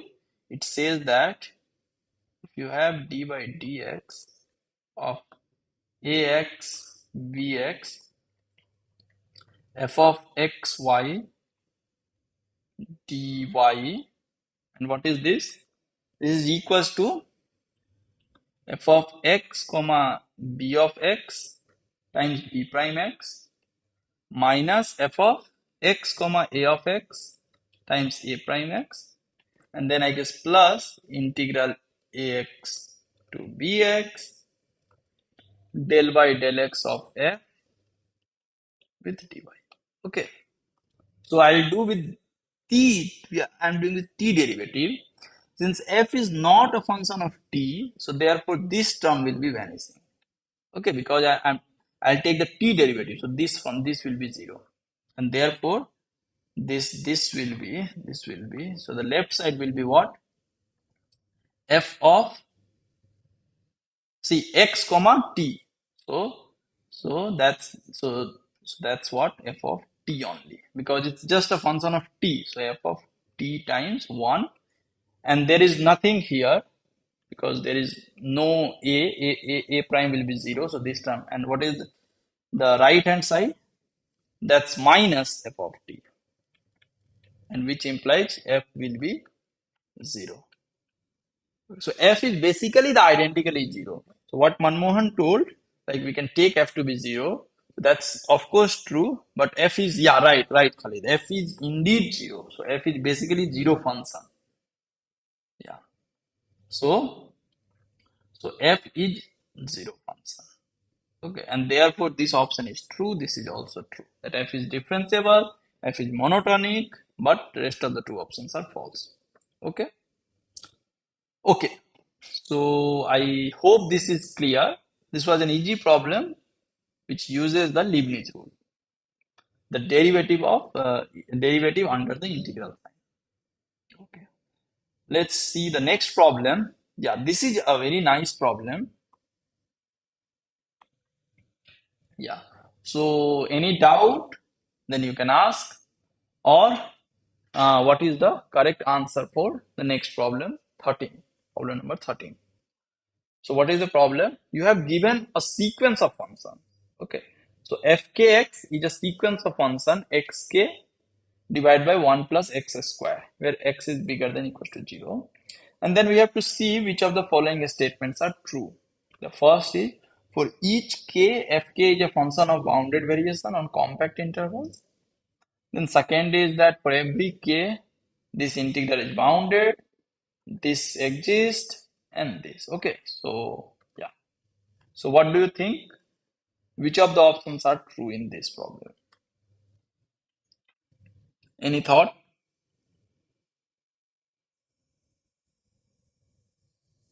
Okay. So let's start. This is a very nice problem. So start with the option 4. That's of course very easy. See, what is fkx? Fkx is x to the k by 1 plus x squared. So this is a sequence of function. And what is the limit of this function on 0, 1? See, if x is strictly less than 1, then x to the power k will go to 0. And therefore, and if x equals to 1, this will be 1, x to the power k will be 1, will go to 1. So therefore, fkx is converging to 0, 1 if x is less than 1 and x equals to 1. Okay? And this is not continuous. So this is not continuous. This is not continuous.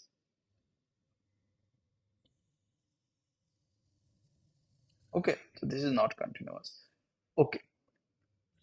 Now, you recall that if fn sequence of function is uniformly convergent to f, and if each of these function is continuous, then f is also continuous. But see, these all are continuous on 0, 1, but f is not continuous, and therefore this convergence is not uniform. This convergence is not uniform convergence. Okay, why? Because if it is uniformly convergent, then the limit function will also be continuous, as each of the sequence is continuous. But the limit function is not continuous, and therefore the function will discontinue. The convergence is not uniform. Okay, so this is false. So any doubt you can ask. So this is false. Okay. Yeah. So now I'm done with the option 4. Now let's start with 1, 2, 3. So the first option says that for each k, fk is a function of bounded variation on compact interval. Okay, let's see. We recall that. What is a bounded variation? So f from, let's say, AB to R. So what do I mean by f is a bounded? The connection is very poor from my end. I didn't know. I'll watch the rest of the video later on from YouTube. Okay, yeah, sure. You can Uh, I guess there's a problem today. So you can, if you have any problem, you can ask on WhatsApp. I'll try to solve it. Okay. Okay. So F from AB to R, and okay. So F is, so what is the variation? So I'll take a partition of AB. So how the partition of AB? I'll do a partition. So P is the set of all partition. Set of all partitions of AB. Okay. So what is how it look like? So it's like x0 is equals to A. This is x1. This is less than xn, which is B. Okay. So this is the partition of A. And what is the variation of F in AB? Okay. With, so what I will do, I'll take the summation f of xi minus f of xi minus 1 I equals to 1 to n, and now see, I'll take the supremum over the partition. So I'll vary the partition. So, and let's say this is P and P is in P. So I'll take a partition. So for every partition P, I have a number from 0 to NP. Okay. And what I will do, I'll just do my this thing. Okay. I'll vary this thing over, I'll vary this sum over the partition. So this is called variation of F. So this is called variation of F. Okay. Now F is said to be of bounded variation if VABF is finite. Okay. So we say that F is a bounded variation if the variation is finite. Okay. Now we have a theorem, and this is a very important theorem, that derivative bounded implies F is of bounded variation. Okay. So if the derivative is bounded, then F is of bounded variation. Okay. So what is here? So what is fkx? It is x to the k by 1 plus x square. Now, and it is asked the bounded variation between 0 to 1. Okay. It is asked in, or in any compact interval. Sorry. So in any compact interval. So let's take in AB. Okay. So what I will do, I'll just see what is the derivative. So fk prime x. What is this? This is x to the power k minus 1 k, and then 1 plus x square minus 2 times 1 plus x to the k divided by 1 plus x to the power 4. Yeah? This is a continuous function. This is a continuous function. Since x is bigger than 0, so only the problem is x at minus 1, which is not in the domain. So, and AB is compact, and hence this is bounded. And therefore the derivative is bounded, and hence f is of bounded variation. And therefore this option is correct. Okay. Let's see the next option. It says that for every k, this integral is finite. Okay. So let's start with k equals to 1. And if it is finite, then we'll go to the next thing. But let's see at least 1k. Let's check. Let's check for 1k. Why 1k? I'll see if I'll do the integration, or let's do the integration. See, it's x to the power k by 1 plus x square dx. So if I do the integration by parts, so what I will do, I'll just do the by integration. So it's like x to the power k. So I'll take this as my first function, f as equals to x to the power k, and g as 1 by 1 plus x whole square. Okay. So this times integral 1 by 1 plus x square minus integral from 0 to 1, or because it's asking from 0 to infinity, so let's take 0 to infinity. And then the next is, what is the next thing? It is x to the power k minus 1 by 1 plus x to the power 1, and it's minus thing, so minus will be coming, so minus. Okay, that's just the integration, usual integration. Okay. So but you see now the integration reduces to the next step, the k minus 1th step. Okay, of course there is this thing, but k minus 1th. So what I will do, I'll first find out what is for k equals to 1, what is this integration. Okay, so if I take x by 1 plus x square, 0 to infinity, it's 0 to infinity, I guess. Yes, it's 0 to infinity. And if you'll find out this integration, what is this? You just need to use, so this is x minus x by 1 plus x, and this is 0 to infinity, plus again minus 0 to infinity, the derivative of x is 1 divided by minus 1 plus x dx. And this is what? If I take at infinity, this limit will go to 1, minus 1, and 0 at 0. So this is at minus 1. Okay. And minus plus 0 to infinity, 1 by 1 plus x. But this limit go to infinity. Why? Because this is ln 1 plus x. And as x tends to infinity, this will go to infinity. Okay. So therefore, this integral 0 to infinity x to the power x by 1 plus x square, this is not finite. Okay, at least for k equals to 1 this is not finite, and you can check that for every k this is infinite. Okay, so for every k this is true, not even 1k, for every k this is infinite. Okay, fine. So this implies that this option is also false. So this option is also false.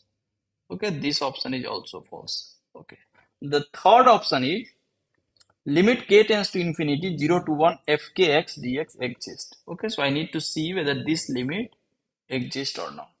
Let's see. So limit k tends to infinity 0 to 1 fk, that's x to the power k by 1 plus x square. Okay, again this is easy. We have to see x to the power k by 1 plus x square. This, since x is in 0 1, this means this is less than 1 by 1 plus x square. Okay, now if you take the integral, so each integral is less than infinity, each integral is less than this 1 0 to 1. Okay, now if I take the limit k tends to infinity, then limit will also be, here we don't have this, so this, but this is what? This is finite. So this integral, this will finite. Okay, but let's see what if in the question, let's see if it would ask that what is the value of this integral, what is the value, or what is this? So of course this is finite just by this. Okay, but what is the value of this limit? So this can be find out, and that's a very nice problem. It can be found out from the dominated convergence theorem.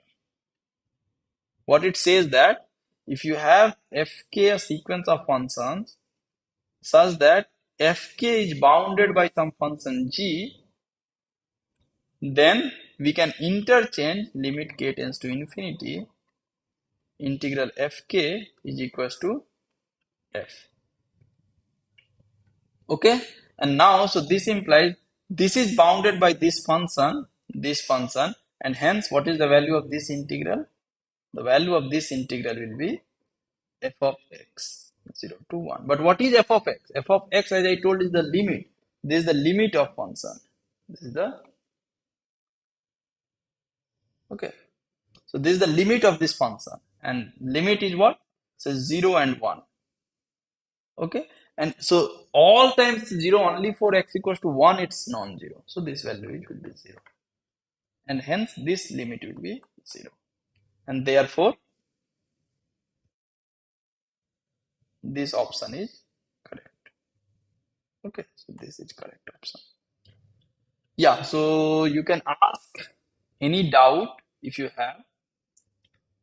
Uh, yeah, so yeah. So if you have any doubt, you can ask. I guess today the connection had some issue, so I'll try to fix it. I don't know whether it's from my end or some other end, but yeah. So if you have any doubt, you can ask. Otherwise, we'll proceed to the next problem, which is problem number, I guess, 14. 14. Yeah. So we have two more problems, 14 and I guess 15. So if you have any question, you can ask. And in case the connection is poor, so you can ask the question later on the WhatsApp group also. I'll try to answer the queries regarding the today's discussion. Okay, so let's see the problem number 14. Okay, so it says that f is a function from R2 to R. It is a bounded function such that for each t in R, the function gt and ht, so gt is equals to f of ty and ht equals to f of xt. So these two are non-decreasing. Okay, so it means that gt of y1 is bigger than equals to gt of y2 for y1 bigger than y2. So this is the meaning of non-decreasing. Okay. So gt and ht both are non-decreasing functions, and we have to see which of the following is true. Okay. So let's see the first option. So the first option says that kx, which is equals to f of xx, is a non-decreasing function. Okay, it is a non-decreasing function. Okay, so of course we need to do the same thing. So I'll take x is less than y. So I have to show that kx is less than equals to k of y. What I will do, but what is k of x? K of x is f of xx. But this is same as gxx. Okay, because g, if I put here x, then this is same as f of xx. Okay, and this is equals to h of right. So this is same as right. So this is same as, so I have to do y thing. Right. So this is less than, right. Now I'll use that g is a non-decreasing function. So this is less than equals to gxy. Okay. And this is equals to same as hy of x. And again, this is less than equals to hy of y. Okay. So here I have used the non-decreasing property, and here also I have used the non-decreasing property. Okay, and this proves that, and this is what? This is f of yy, and which is equals to ky. And therefore, kx is less than equals to ky. Okay, and hence the function is non-decreasing. So this option is correct. Okay. The next option says that the number of discontinuous of f is at most infinite. Okay, countably infinite, sorry. So it's countable, but this is false. So you can consider this function. So f of xy. So make it. Let's take 1. If x is your what I will do, I'll take less than. So x is less than equals to 0 or y is less than equals to 0, and make it 0 if x is bigger than 0 and y is bigger than 0. So if you will take this function, f of xy equals to 1 or 0, then this clearly satisfy all the hypotheses, but this has uncountably many discontinuities, so this option is false. Okay, so let's see what about the third option. Okay, the third option is limit xy tends to infinity, f of xy exists. But that's easy because see, we have to see limit x tends to infinity, y tends to, and this is positive infinity, f of xy exists. Okay, but this is easy. Why? Because we already showed that f of xx, this is a non-decreasing sequence. Okay, this is a non-decreasing sequence, and f is a bounded function. F is a bounded function.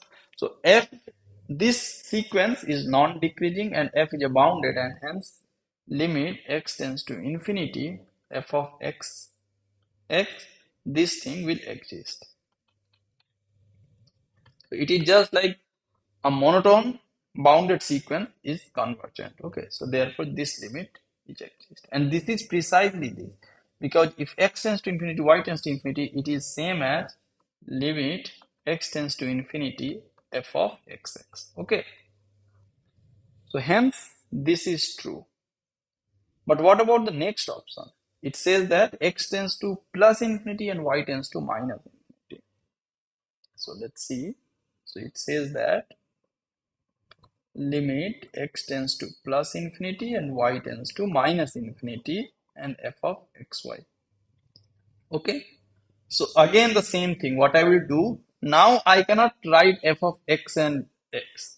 So see, I will see, this is not true. This is not true.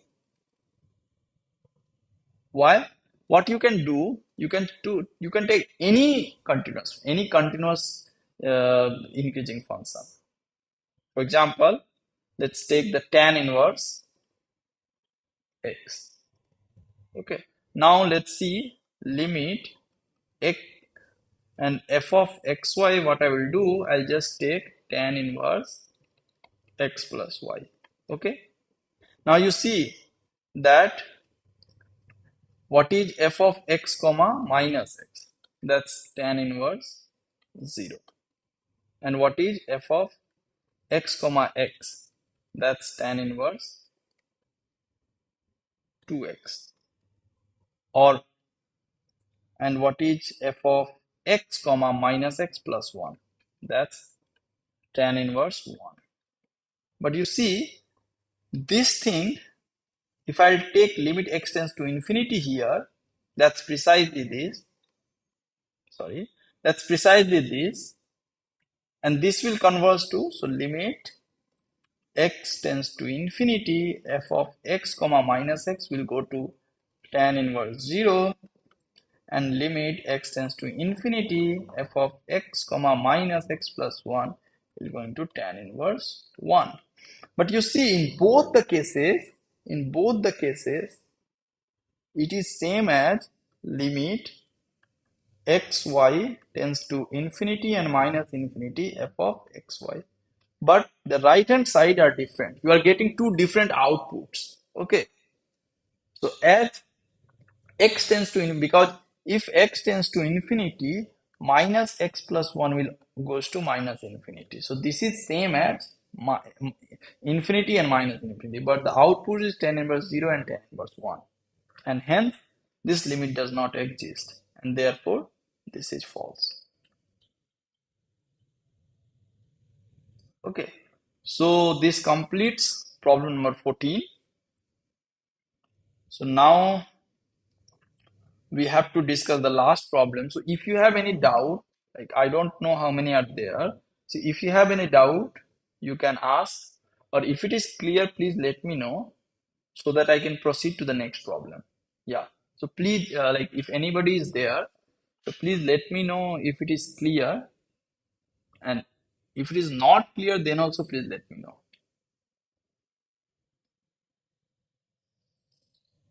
And finally, I'll cover the last problem, which is 1.15. Yeah. So I'll pause for 1 minute, and if you have any problem, we can discuss.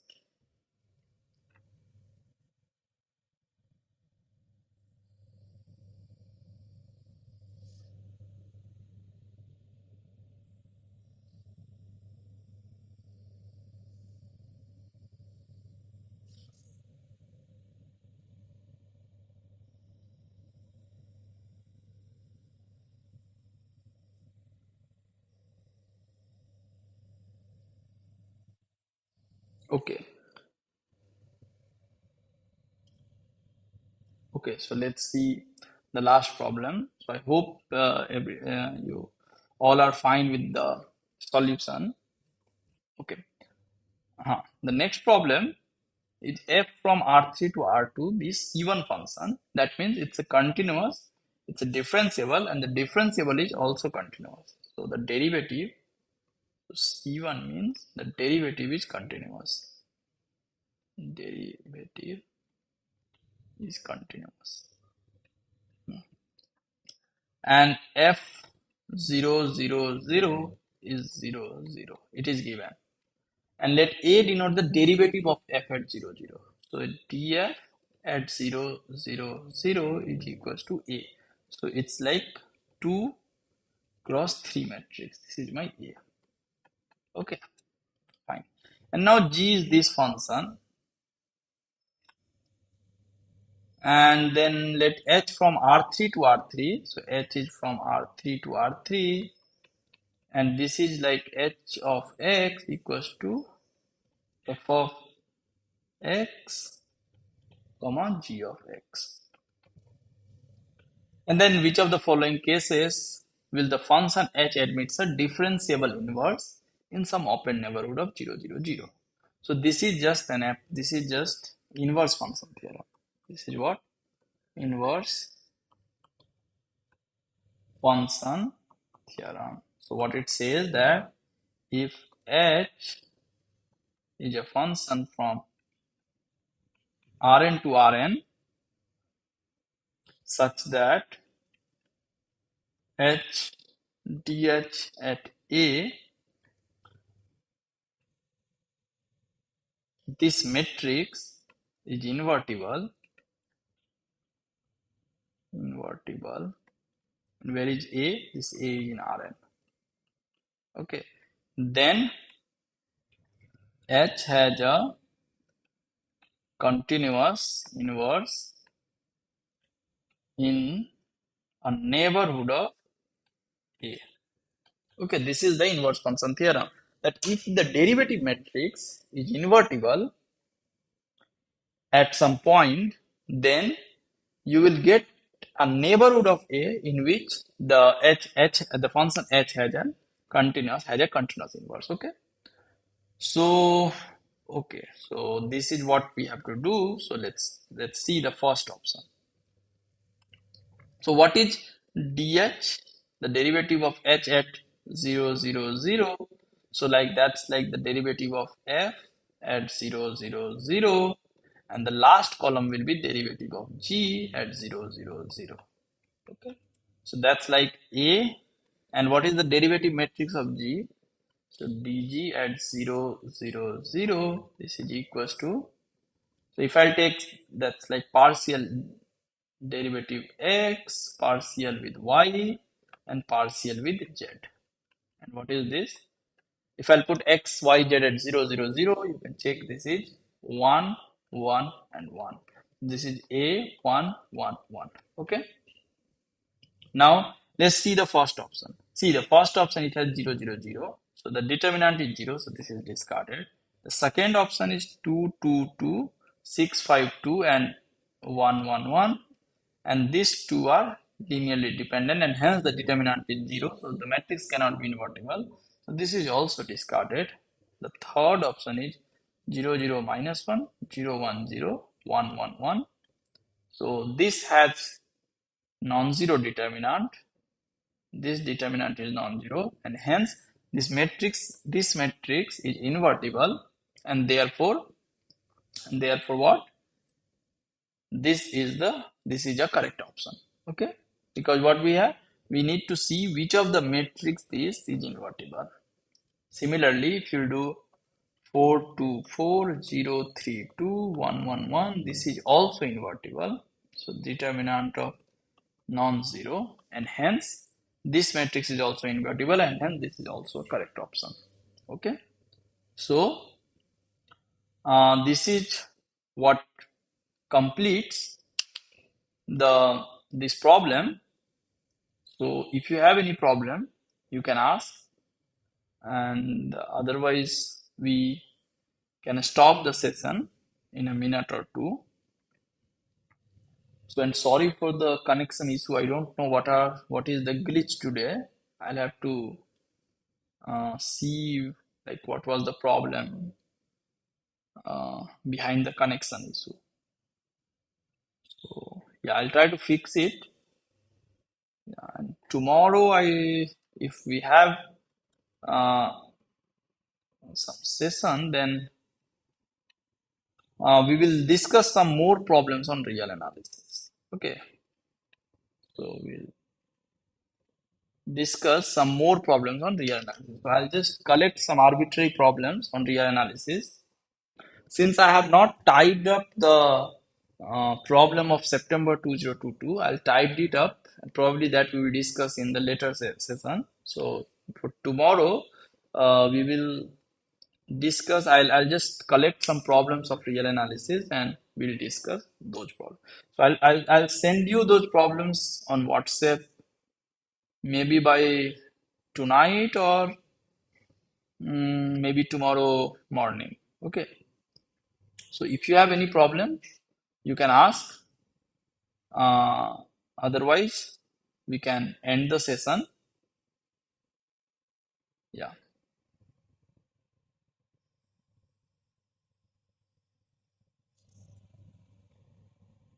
Okay. So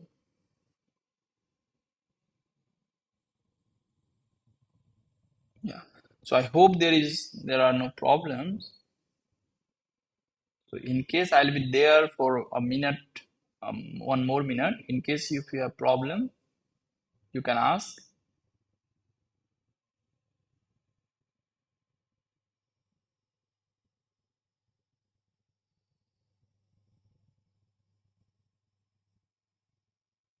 Okay. So I hope there is no problem. So I'll stop the session.